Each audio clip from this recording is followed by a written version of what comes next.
এই বর্ষার মৌসুমে আজকে রাতে মা আমাদের জন্য তৈরি করছেন ভেজিটেবল খিচুড়ি। মা বরাবরই খুব সুন্দর করে রান্না করেন, খুব আন্তরিকতার সঙ্গে।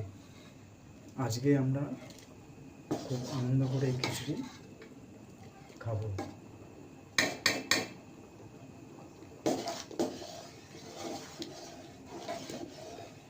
বন্ধুরা দেখতেই পাচ্ছেন মা কত ধৈর্যের সঙ্গে খিচুড়ি নাড়ছে।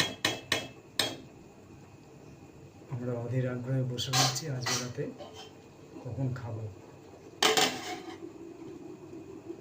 বন্ধুরা, আজকে বর্ষার রাতে আমার মা তৈরি করেছে ভেজিটেবল খিচুড়ি। খুব ভালো দারুণ গন্ধ বেরিয়েছে।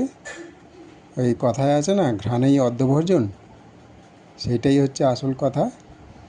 মা খুব দারুণ খিচুড়ি বানায়।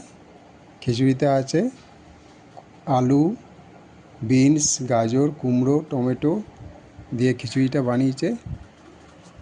তার সঙ্গে আছে আলু ভাজা, বেগুন ভাজা, কুমড়ো ভাজা। আপনারা এই বর্ষার রাতে দিনে খিচুড়ি বানিয়ে খান আর বর্ষাকালটা পুরো উপভোগ করুন আনন্দ সহকারে। নমস্কার।